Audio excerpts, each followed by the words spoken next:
બબરીકે પોતાનું મસ્તક દાન આપી દીધું. એ સામે આપણે દેખાય છે. પણ બબરીકે એવું કીધું કે ભગવાન મારા યુદ્ધ જોવું છે, એટલે કે હું તને એવા ઊંચા સ્થાને તારું આ મસ્તક ટીંગાડી દઉં કે 18 દિવસનું તું યુદ્ધ જોઈ શકે, ત્યાં સુધી તારું મસ્તક જીવિત રહે. કચ્છના સૈન્યમાં એક જ પોકાર ઉઠ્યો, રોજા ઘોડાવાળો મારે છે, રોજા ઘોડાવાળો મારે છે. એટલે ભગવાન સૂર્યનારાયણ કાઠી સમાજની રક્ષણ માટે રોજો એટલે કે સફેદ ઘોડો લઈ અને યુદ્ધમાં ઉતર્યા. અને કચ્છના સૈન્યનો પરાજય થયો અને કચ્છનું સૈન્ય અહીંથી જતું. આ પાળ્યો છે આપા જાદરાના ભાઈ રામબાપુ. બરાબર. આ પાળિયાની શક્તિ છે કે હું દીકરા દઈશ. આજે અમારા જ પરિવારમાં 2 થી 3 દીકરા અને અન્ય પરિવારમાં અને અન્ય સમાજમાં પણ આમની માનતા રાખવાથી દીકરો. हाय गाइस, तो मैं हूँ सोनू और आप देख रहे हैं सोनू द गुज्जू ट्रैवलर. तो फरी एक नवी जगह તમને લઈને આવી ગયો છું. એકદમ અત્યંત પ્રાચીન મંદિરે તમને લઈને આવી ગયો છું અને જે છે પાંચાળ ધરતીની ઉપર, અને પાંચાળ ધરતીની ઉપર આ સોનગઢ ગામ છે અને સોનગઢ ગામની અંદર તમને લઈને આવી ગયો છું. અને મારી પાછળ તમને જે દેખાય છે એ જૂના સુરત દેવળ મંદિર છે. અને અહીંયાનો ઇતિહાસ એટલો બધો જૂનો છે કે ગાઈસ ખાલી 700 વર્ષ પહેલાં એનું સમારકામ હાથમાં લીધું હતું ગાઈસ. તો વિચાર કરો ગાઈસ કે આ 700 વર્ષ પહેલાં આનું ખાલી સમારકામ હાથમાં લેવામાં આવ્યું હતું. તો આ મંદિર કેટલું જૂનું હશે અને કેટલું પ્રાચીન મંદિર હશે. આખું પથ્થરની અંદરથી બનાવેલું મંદિર છે. પાંચાળ ધરતીની ઉપર આવેલું આ મંદિર છે. એટલે અહીંયા ખાલી ફક્ત પથ્થરવાળો વિસ્તાર છે, એટલે પથ્થર યુઝ કરેલો છે આની અંદર. અને તમે જોઈ શકો છો કે આ વસ્તુ તમને જે દેખાય છે કે અહીંયા જેટલા પણ પાળિયા તમને દેખાય છે એ બધા જ પાળિયાની આજે આપણે વાત કરવાની છે. આ મંદિરનો ઇતિહાસ હું તમને આજે કહીશ કે આ મંદિરનો ઇતિહાસ શું છે. આ જેટલા પણ પાળિયા તમને દેખાય છે એ પાળિયા શેના માટે થઈ ગયા છે અને શું કારણ હતું. અને ગાઈસ આ મંદિરનો આકાર રથ આકારની અંદર છે અને આખું મંદિર હું તમને બતાવીશ અને અહીંયાનો ઇતિહાસ હું તમને જણાવીશ કે શું અહીંયાનો ઇતિહાસ છે. અને એવું કહેવાય છે કે ક્ષત્રિય કાઠી સમાજ જેટલા પણ કાઠી સમાજ છે એમનો આ ગરા છે અને આ સૂર્યનારાયણ ભગવાનનું આ મંદિર છે. તો ગાઈસ આ વિડીયો પૂરો જોજો, તમને બધી જ વસ્તુ તમને બતાવીશ. તો ચાલો ગાઈસ આપણે મંદિરની ઉપર જઈએ અને અહીંયાનો ઇતિહાસ જાણીએ. મંદિરની અંદર એન્ટર થતાની પહેલાં તમને આ જે પાળિયા દેખાય છે એ પાળિયા કોઈ જેવા તેવા વ્યક્તિ નહોતા ગાય, મહાન વ્યક્તિ હતા. અને ઘણા બધા જેટલા પણ આ પાળિયા જે દેખાય છે તમને એ યોદ્ધા હતા બધા, કે જે યુદ્ધની અંદર લડી અને પોતાનો જીવ ગુમાવીને આ તમે જોઈ શકો છો કે અમર થઈ ગયેલા છે. અને અમર થઈ ગયેલા આ ઘણા બધા તમે જોઈ શકો છો પાળિયા છે. અને ગાઈઝ કોના સાથે યુદ્ધ થયું હતું અને કેવી રીતે આ લોકો અમર થયા હતા એ બધી જ આપણે વાત કરવાની છે. હું બધો જ ઇતિહાસ હું તમને કહીશ કે આ લોકો જેટલા પણ અહીંયા પાળિયા થઈ ગયા છે એમને એમ નહીં થઈ ગયા ભાઈ, કેમ કે એની પાછળ કંઈક તો એવું રીઝન હશે કે કંઈક તો એવો ઇતિહાસ હશે કે શેના માટે થઈને આટલા બધા પાળિયા તમે જોઈ શકો છો કે આ પાળિયા એમના નથી ગાઈશ. તો આપણે એની પણ વાત કરવાની છે, પણ એ પહેલાં તમને હું મંદિરની અંદર લઈ જઈશ અને સૂર્યનારાયણ ભગવાનના તમને દર્શન કરાવીશ. તો ચાલો ગાઈશ આપણે મંદિરની અંદર જઈ અને સૂર્યનારાયણ ભગવાનના દર્શન કરીએ.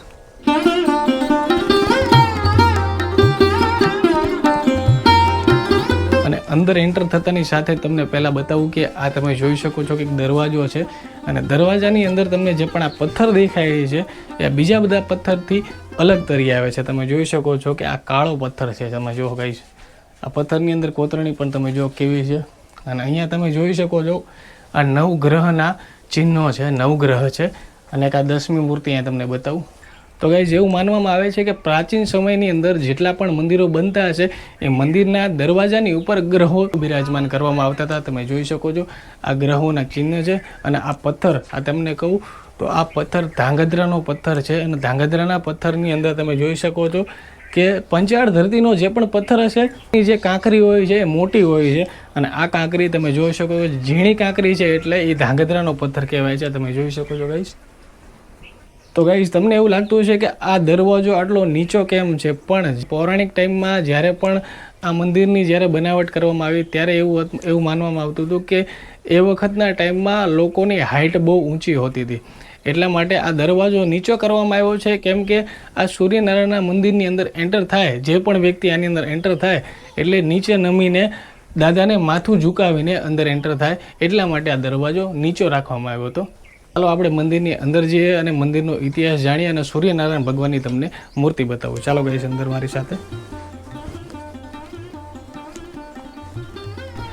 તો ગાઈઝ મંદિરની અંદર આપણે એન્ટર થયા અને મંદિરની આજુબાજુમાં તમને આ જેટલી પણ દેરી દેખાય છે, તમે દેરી જોઈ શકો છો મારી પાછળ, એ દેરી શેની છે અને શા માટે છે એ તમને આજે વાત કરવી છે મારે. તો ચાલો ગાઈઝ આપણે દેરીની નીચે જઈએ અને તમને બતાવું કે આ દેરી શેની છે. તો ચાલો ગાઈઝ મારી સાથે નીચે જઈએ આપણે.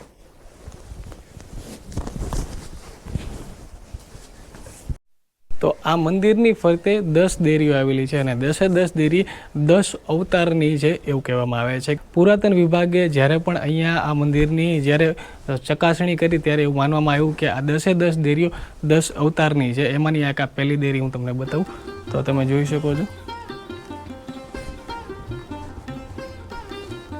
આ જે પહેલી દેરી આપણે જોઈ એવી તો 9 દેરીઓ છે. એમાંની આ બીજી દેરી છે એ તમને પણ બતાવું.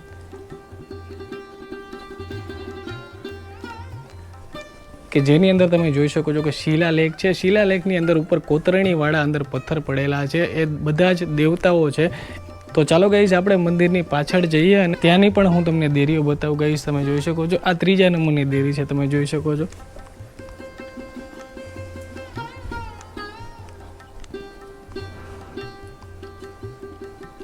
આ દેરીની બાજુમાં મારે તમને એક આ શિલાલેખ બતાવો છે, જેની અંદર તમે જોઈ શકો છો કે ઇતિહાસો અને પુરાણોની અંદર જે પણ યુદ્ધ થયેલું હશે એનો એક આ ઇતિહાસ તમને બતાવવા માંગે છે. કે આ તમે જોઈ શકો છો કે ઘોડો છે, એની ઉપર એક મહાન પુરુષ બેઠો, 3 થી 4 જણા વ્યક્તિ આગળ ભાલા અને હાથમાં તલવાર લઈને જાય છે.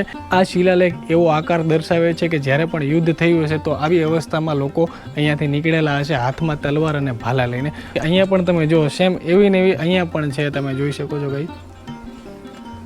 આ યુદ્ધ શા માટે લડાણું હતું એ પણ આપણે તમને આગળ વાત કરીશ, તો આપણે એ પણ જાણીએ. એની પહેલાં તમને બતાવું કે આ દેરી એક બીજી પણ છે, એ તમને બતાવું. અહીંયા પણ એક અવતારની દેરી છે, તમે જોઈ શકો છો.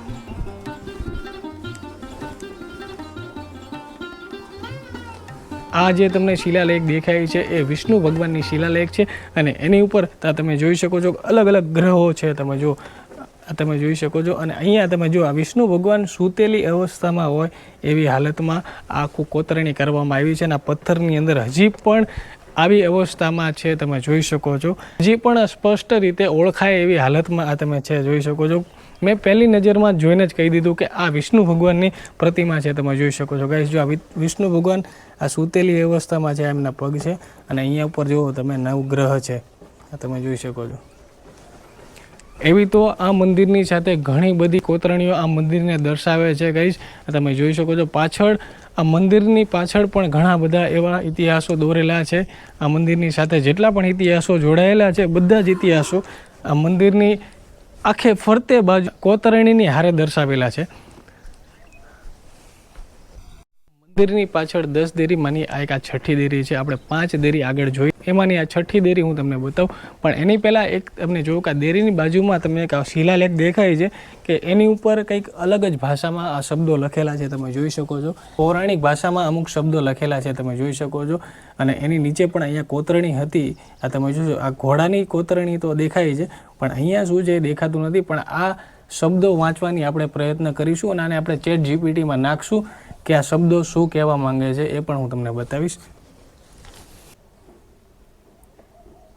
મિત્રો આ શિલાલેખની અંદર જેટલા પણ શબ્દો છે એ અધૂરા શબ્દો છે અને આ પથ્થરની અંદર થોડા ઘસાઈ ગયેલા છે, એટલે ચેટ જીપીટીમાં આપણે બતાવી નથી શકતા. પણ આ તમને છઠ્ઠી દેરી બતાવું, તમને બતાવું કે અંદર શું છે ગાઈસ, તમે જોઈ શકો છો. ત્યારબાદ આપણે 7મી દેરી પણ આવી ગયા છે, એ પણ હું તમને બતાવું, તમે જોઈ શકો છો. અને આ મંદિરની કોતરણી તમે જોઈ શકો છો કે આખી પથ્થરની છે. આ તમે જુઓ ગાઈસ કે આખી પથ્થરમાંથી બનાવેલી આ કોતરણીઓ છે. અત્યાર સુધી જેટલી પણ મેં તમને દેરી બતાવી એ 7મી દેરી હતી અને 8મી દેરી તમને બતાવું, તમે જુઓ અંદર.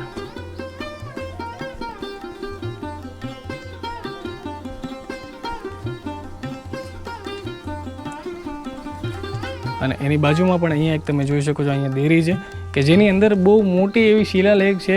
અને તમે જોઈ શકો છો કે ત્યાં કોતરણી કેટલી ભિન્ન ભિન્ન આકારની અલગ અલગ આકારની કોતરણીઓ છે, તમે જોઈ શકો છો કે અલગ અલગ અવતાર અંદર હોય એવું લાગે છે કે 10 અવતાર આ 9મી જે દેરી દેખાય છે એની અંદર 10 અવતારના અહીંયા તમે જોવો છો કે કોતરણી સ્વરૂપે અહીંયા એમના ચિહ્નો બનાવવામાં આવેલા છે. અને આ છેલ્લી અને અંતિમ તમે જોઈ શકો 10મી દેરી તમને બતાવું એની અંદર શું છે તમે જોઈ શકો છો ગાઈસ.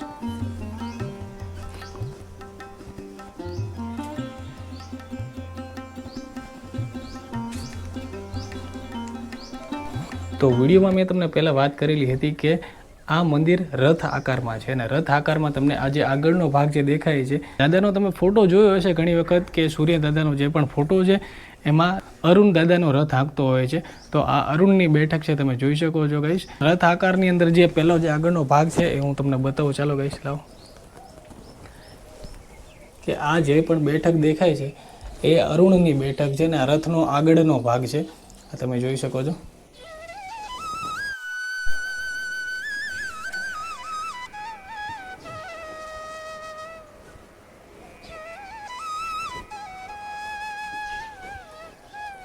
તો મિત્રો આ દાદાના સાનિધ્યમાં એક ભાઈ આપણને મળ્યા છે.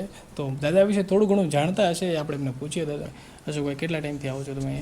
હું અહીંયા ઘણા ટાઈમથી દર્શન કરવામાં આવું, કરીબન 10 થી 15 વર્ષ. દાદાના મંદિર આવીને કેવું લાગે છે તમને? બહુ સારું. અશોકભાઈ એવું કહેવામાં આવે છે કે આ મંદિરની અંદર આપણે એન્ટર થઈએ તો બહાર જેટલી પણ ગરમી હોય કે ગમે એવો તડકો હોય તો એ ફીલ નથી થતો. એ વાત સાચી છે?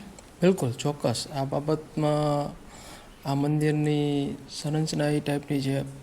તદુપરાંત ભગવાનની કૃપા પણ છે અહીંયા. અને વાતાવરણ બારે તમને 42-43 ડિગ્રી હોય તો અંદર તમને 28-30 ડિગ્રી ઘણું બધું ડિફરન્ટ હોય. એકદમ ઠંડુ વાતાવરણ ફિલઅપ થાય છે. ત્યાં ઘણા બધા યાત્રિકો આવતા હોય છે દર્શનાર્થે. એમને પણ અહીંયા આવે તો આ બાબતનું અનુભૂતિ ચોક્કસ થશે. મિત્રો તમે પણ અહીંયા આવો તો એક આ વસ્તુનું ફીલ કરજો. કેમ કે અત્યારે હું પહેલી વખત આવ્યો છું પણ મેં પણ ફીલ કર્યું છે કે બહાર આટલો તડકો હોવા છતાં પણ અંદરનો માહોલ એકદમ ઠંડો છે. અને તમે જોઈ શકો છો કે આ ભાઈને આપણે પૂછ્યું, અશોકભાઈ આપણને મળ્યા છે. તો તેને ધન્યવાદ અશોકભાઈ, તમે જેટલું પણ જાણતા હતા દાદા વિશે આપણને કીધું. જય સૂર્યનારાયણ દાદા.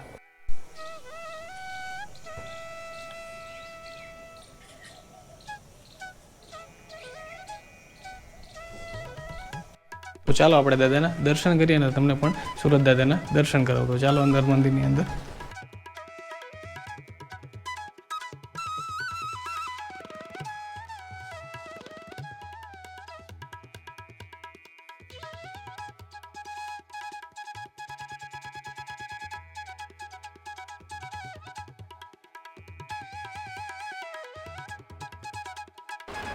દાદાના દર્શન કર્યા બાદ આ મંદિરની રચના વિશે વાત કરું તો કે જ્યારે પણ આ મંદિર બનાવવામાં આવ્યું ત્યારે દાદાની પ્રતિમા એવી જગ્યાએ રાખવામાં આવી છે કે જ્યારે પણ સૂર્યોદય થાય એ સૂર્યનું પહેલું કિરણ દાદાના પ્રતિમા ઉપર પડે છે અને દાદાનું તેજસ્વી રૂપ દેખાય છે. આ તમે જોઈ શકો છો પાછળ જે દાદાની પ્રતિમા છે અને સામે જે રથ આકારની અંદર આખું આ મંદિર છે અને જ્યાં અરુણની બેઠક છે ત્યાંથી સૂર્યનું કિરણ દાદાના પ્રતિમા પર પડે છે અને દાદાનું તેજસ્વી રૂપ દેખાય છે. એ અરુણની જે બેઠક છે હું તમને બતાવવા માંગીશ કે દાદાની જે પ્રતિમા છે એની એક્ઝેક્ટ સામે એ બેઠક આપવામાં આવેલી છે. એટલે એ ત્યાંથી કિરણ સીધું જ દાદાની પ્રતિમા ઉપર પડે છે. તમને બતાવું એલો. આ સામેની જે બેઠક તમને દેખાય છે, સામેની જે બારી દેખાય છે ત્યાંથી પહેલું કિરણ દાદાની પ્રતિમા ઉપર પડે છે.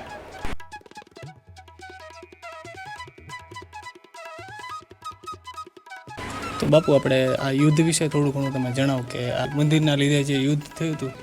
આ મંદિરને ઉલ્લેખ સ્કંદ પુરાણ બરાબર અને પદ્મ પુરાણ તેમજ સ્થાન પુરાણ અને કંડોલ પુરાણ એવા જે ધાર્મિક ગ્રંથો છે તેમાં આ મંદિરનો ઉલ્લેખ મળે છે. બરાબર.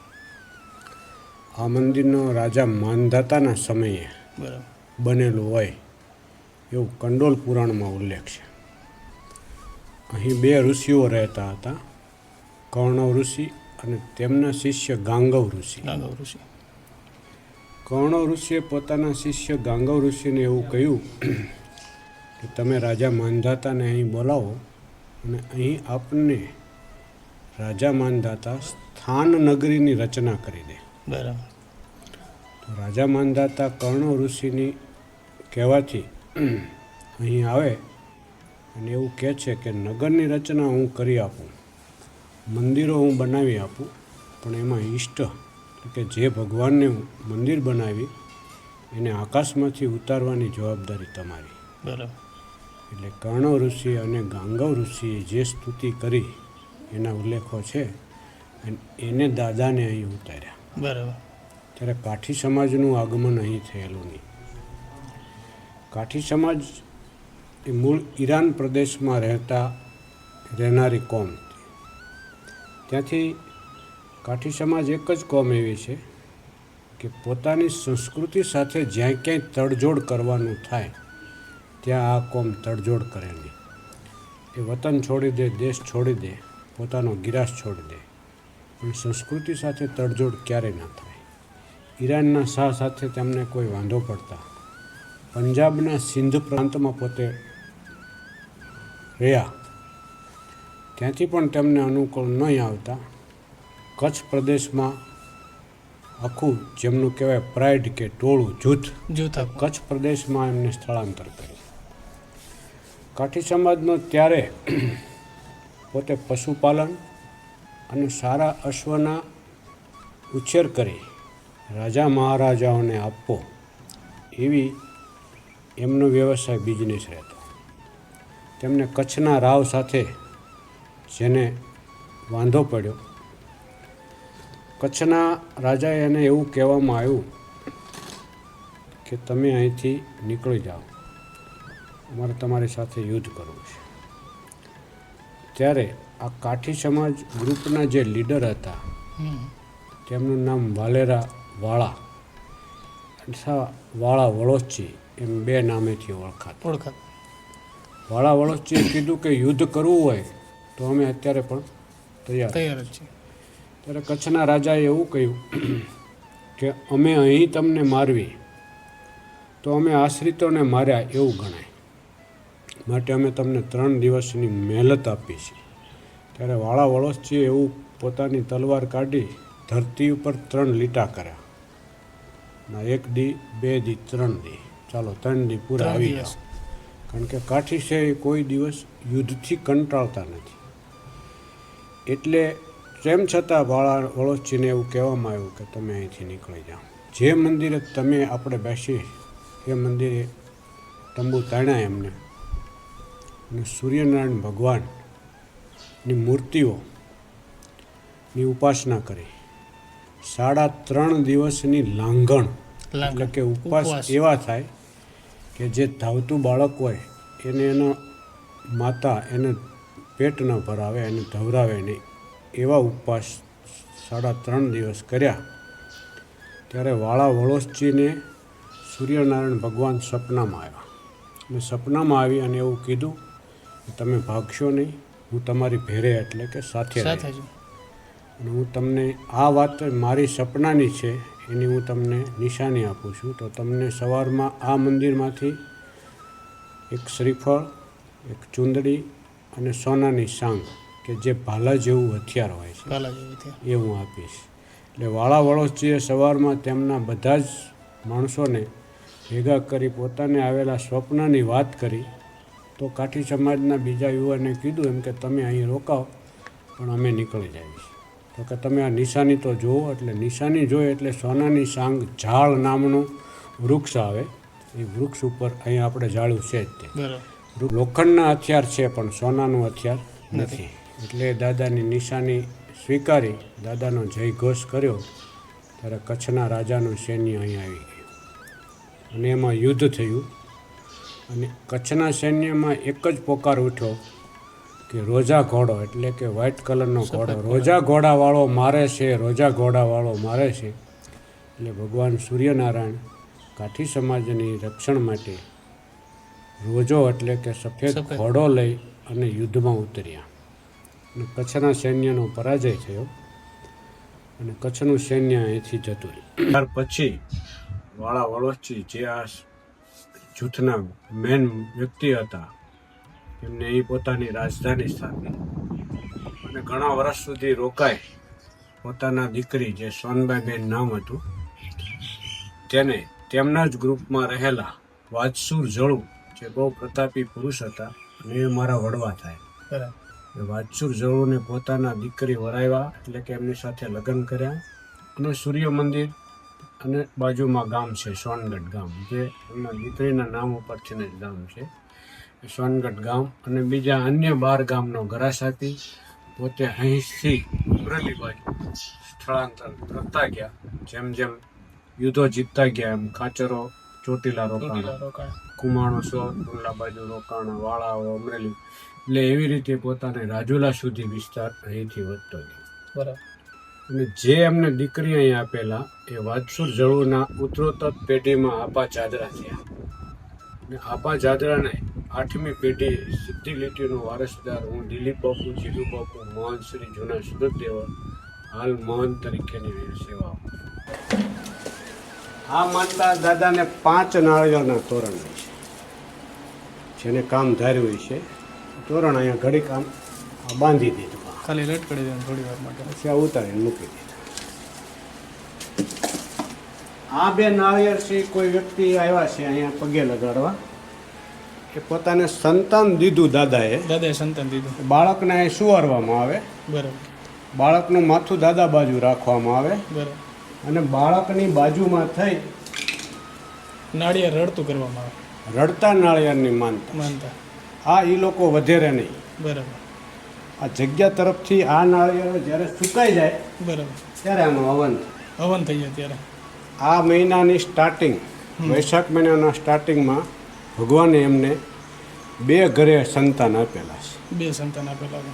એટલે 2 વ્યક્તિ આવેલા છે, 2 પરિવાર. 2 પરિવારના નાળિયેર અહીંયા પછી એમને દીકરો આવે કે દીકરી આવે, કોઈ બી ટૂંકમાં સંતાન આવે એટલે એના ભાગની વાત છે. કરવા માટે આવે, પણ દાદા એને સંતાન આપે. તો સૌપ્રથમ આપણે વાત કરી હતી આ પાળિયા વિશે, જે મેં તમને પાળિયા બતાવ્યા હતા. એ પાળિયાનો ઇતિહાસ તમને આપણે બાપુ જણાવશે. બાપુ, આ પાળિયાનો ઇતિહાસ શું છે બાપુ? જ્યારે યુદ્ધ થાય બરાબર, ત્યારે યુદ્ધની રક્ષા અર્થે અથવા પોતાનું રાજ્યાસન ઉપર હુમલો થાય અને એની રક્ષા અર્થે જે વ્યક્તિ કામ આવી જાય, એટલે કે પોતાનો જીવ દઈ દે, મૃત્યુ પામે, એની પાછળ એની યાદી રહે એ હેતુથી ત્યારે જે તે વખતના સમયમાં એમની પાછળ પાળિયાઓ કરવામાં આવતા અને પાળિયાઓ વિધિપૂર્વક બેસાડવામાં આવે. આ બધા જે પાળિયા છે તે અહીં સુરતદેવળ 3 યુદ્ધ થયેલા છે. 3 યુદ્ધ થયા હતા. કુલ 3 યુદ્ધ થયેલા છે. એ 3 યુદ્ધમાં મંદિરને બચાવવા માટે કાઠી સમાજ અને અન્ય સમાજે પણ, કેમ કે આમાં ભરવાડ સમાજના પણ પાળિયા છે. બરાબર. એટલે અન્ય સમાજ પણ આ મંદિરમાં દાદાનું મંદિર બચાવવા માટે પોતાના જીવની આહુતિ આપેલી છે. જે પાળિયા ઘોડેશ્વર તરીકે યુદ્ધ કરતા હોય તેના પાળિયામાં ઘોડો હોય છે, દોરેલા હોય છે, એથી કોતરેલો હોય છે. જે રથ એટલે કે ત્યારે એક ઘોડાની બગી એટલે નાનો રથ, ઘોડાગાડી નાના ઘોડા એવા, કેમ કે પોતાની સાથે 8 થી 10 બીજા પણ હથિયારધારી માણસો લઈને આવતા. એટલે એ આ જે મેન જોધા છે બરાબર, એ બગીમાં બેઠા હોય, બાજુમાં બીજા ચાલીને ભાલા ને એવું બધું લઈને બેઠા. એટલે આ બગી વાળો આખો પાળ્યો છે, એટલે બગી વાળા પાળ્યા હોય. ઓકે. આ પાળ્યો છે આપા જાદરાના ભાઈ રામબાપુનો. બરાબર. આ પાળિયાની શક્તિ છે કે હું દીકરા દઈશ. આજે અમારા જ પરિવારમાં 2 થી 3 દીકરા અને અન્ય પરિવારમાં અને અન્ય સમાજમાં પણ આમની માનતા રાખવાથી દીકરો થાય. કાઠી ક્ષત્રિય સમાજ સિવાય પણ ઘણા બધા આવે છે. ક્ષત્રિય સમાજ સિવાય પણ ઘણા બધા આવે. બરાબર. એટલે જેને સંતાન ન થતા હોય, બરાબર, એ સંતાનથી માનતા કરે, સંતાનની માનતા કરવા માટે એટલે એમને એની સાકર જોવારવાની હોય. બરાબર. 10 રૂપિયાની 11 રૂપિયાની સાકર જોવાની હોય. બાપુ બધાને દીકરા આપે છે. દર વર્ષે એમને કસુંબો પાવાનો હોય. ત્યારે તેમના પરિવારના જેટલા સભ્યો હોય, 100 ઘર હોય, 150 ઘર હોય, 200 ઘર, એ દર વર્ષે કસુંબો પાવામાં અને ધજા ચડાવે અને એમને પોશાક પહેરાવે. આવી સંસ્કૃતિ હોય છે. એમ આ દરેકના વંશ વારસદારો અહીંયા આવતા હોય છે. બરાબર. જેટલા પણ પાળિયા છે બધાના વંશજો અહીંયા આવે અને પાળિયાની પૂજા કરે. બાપુ, આ શેનો પાળિયો છે? આ પાળિયો જે છે એ અહીંના મંદિરના મહંત એટલે કે દિલીપ બાપુની 8મી પેઢીએ આપા જાદરા સૌરાષ્ટ્રના સુપ્રસિદ્ધ સંત થઈ ગયા, જે ચલાળા, સત્તાધાર અને પાળિયાદની ગુરુગાદી ગણાય એવા આપા જાદરા, જે ગેબીનાથના શિષ્ય હતા. એ આપા જાદરાના ઓરમાઈન ભાઈ રામબાપુ આ યુદ્ધમાં કામ આવેલા. એમના પાળિયાના હમણાં હું આપને દર્શન કરાવું. બરાબર. યુદ્ધમાં કામ આવી ગયેલા. આ એમના ધર્મપત્ની, એમનું નામ દેવકુરબા હતું. તે રામબાપુના પોતાના પતિના પાછળ સતી થયેલા. સતી થયેલા છે. એટલે તેમની ખાંભી અહીં એમના વારસદારો ભગત પરિવાર સોનગઢે ધામધૂમપૂર્વક બેસાડેલી છે ઓકે. અને એ પૂજાય છે. ખાસિયત એ હોય કે લેડીઝની જ્યાં ખાંભી હોય ત્યાં ફક્ત હાથનું ચિત્ર હોય. હાથનું ચિત્ર અને હાથનું ચિત્ર હોય અને અને હાથમાં બંગડીઓ હોય. બંગડીઓ પહેરેલી હોય. બંગડી પહેરેલી. એટલે આ 9 બંગડીવાળું ચિત્ર એ એમના પાછળ સતી થયેલા હોય. કે મંદિરની અંદર એન્ટર થતાની સાથે જ તમને આ પહેલો પાળિયો દેખાશે જે સતીનો પાળિયો છે. છે ને? હા બાકી છે મિત્રો. અદ્ભુત ઇતિહાસવાળો એક શિલાલેખ છે એ હું તમને બતાવીશ. તો બતાવો આપણે શું છે આ? જે તે વખતે આ જે બેન કે એમના હસબન્ડ અવસાન પામ્યા હોય, એટલે કે યુદ્ધમાં કામ આવી ગયા હોય બરાબર. અથવા બીમારીમાં કામ આવી બરાબર. ગયા, તો પછી આ બેન હાવ નિરાધાર થઈ જાય. એટલે કોઈ બીજા પુરુષે આ બેનને એમના બેનના આગલા ઘરના બાળક સાથે સ્વીકારી લે.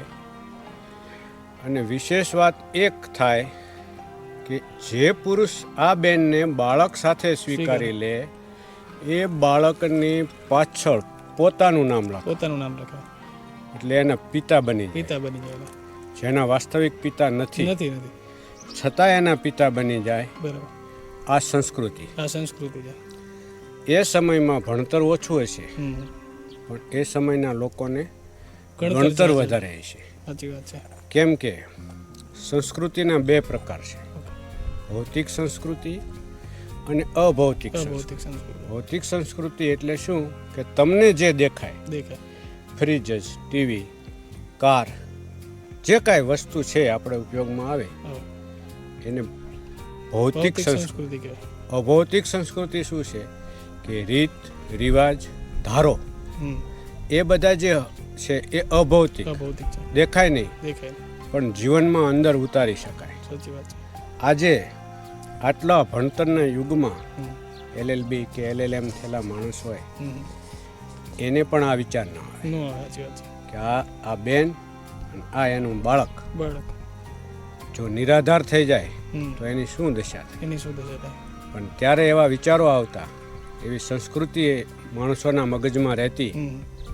કે હું સ્વીકારી લઉં, પણ તમે સ્વીકાર લો તો આ છોકરું કોનું છે, ત્યારે એ પુરુષ એમ કહેતો કે મારું, મારું છે. ગૌરવથી કહેતો. હા. એટલે એ છોકરું મોટું થાય હમ. તો પણ એનું માન મર્યાદા જળવાય રહે જળવાય રહે એના માટે. અને એના પિતા એના છે પિતાનું નામ લાગે. એનું એવું ગૌરવ જળવાય રહે. આવી આપણી ભારતીય સંસ્કૃતિ હતી. સાચી વાત. આ આપણી અભૌતિક સંસ્કૃતિનું આ જીવંત દ્રષ્ટાંત છે. સાચી વાત. એટલે મેં સાચવીને રાખ્યું. આ મૂર્તિ છે. બૂટ કેવા છે? ગોળ. ગોળ એમાં કેવા છે? લાંબા. લાંબા મોજડી ટાઈપ છે. એમાં જો હેઠ ટોપો છે ને, ટોપી. હા હેટ છે. હેઠ છે. હેટ હેટ. આમાં સહેજ મોઢું લાંબુ છે, એમાં હા. ગોળ છે. જ્યારે મંદિર બન્યું હતું ને હા. ત્યારે આ મૂર્તિ હતી. બરાબર. આ મૂર્તિ હતી. હમ. આ મેં મોઢું રહ્યું ને. હા, એ મસ્તક. શું છે એ ખાલી એટલે કહી દઉં. આ મસ્તક ભીમપુત્ર ઘટોત્કચ. હા. અને તમે છાંય આવતા ઘટોત્કચનો પુત્ર બર્બરિક, બર્બરિક. જે મહાભારતના યુદ્ધમાં સામેલ થવા માટે આવ્યો, બરાબર. તેની પાસે એવી 2 શક્તિ હતી. એ 2 શક્તિનો ઉપયોગ કરે એટલે કૃષ્ણની, ભીમની, અર્જુનની કોઈની જરૂરિયાત ન રહે. ન રે. તો સર્વે સર્વા કોણ થઈ જાય? બબરી. બર્બરિક. ભગવાન કૃષ્ણનું જે સર્વોપરીપણું હોય હા. એ સર્વોપરીપણું રહે નહીં. સાચી વાત. અને ભગવાને જે પોતાના હાથે જેને મોક્ષ દેવાનો હોય, વાત મહત્ત્વની એ છે કે ભગવાન પોતાના હાથે પોતાના દર્શન દેતા દેતા યોદ્ધાઓને મોક્ષ દેવાના મોક્ષ હોય, દેવાના. એ કાર્ય એમનું અધૂરું રહી જાય. સાચી વાત. તો એનો એ જીવ પાછો ફરીથી આવે. ફરીથી આવે. જો બબરીકને એવું કીધું કે તું મને દાન આપી દે તારા મસ્તકનું. એટલે બબરીકે પોતાનું મસ્તક દાન આપી દીધું. એ સામે આપણે દેખાય છે.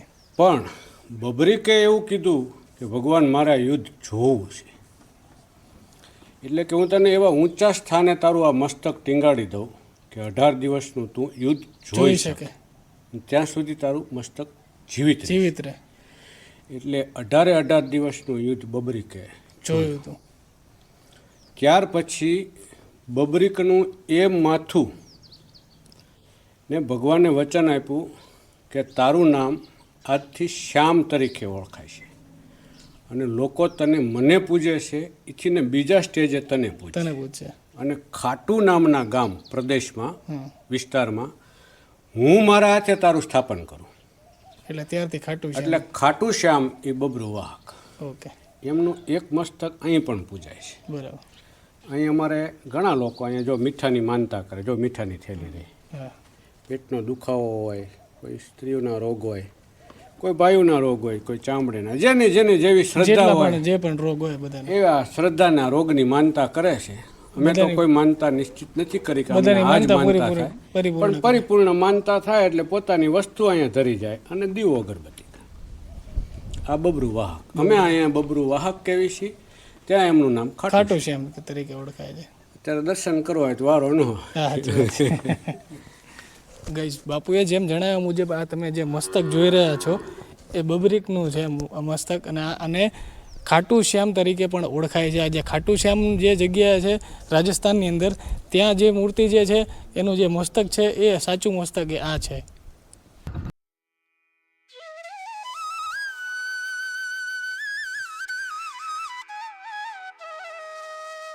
તો ગાઈસ, આ હતો આ જૂના સુરત દેવળ મંદિરનો ઇતિહાસ, અને દિલીપ બાપુએ આપણને જે પણ માહિતી આપી એ બધી માહિતી તમને કેવી લાગી ગાઈસ એકવાર કોમેન્ટમાં જરૂરથી જણાવજો.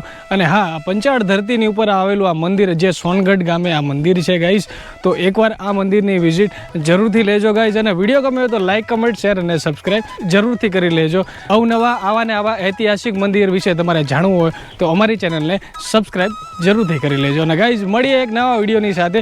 ત્યાં સુધી સ્ટે ટ્યુન અને અમારી સાથે બન્યા રહેજો ગાઈસ.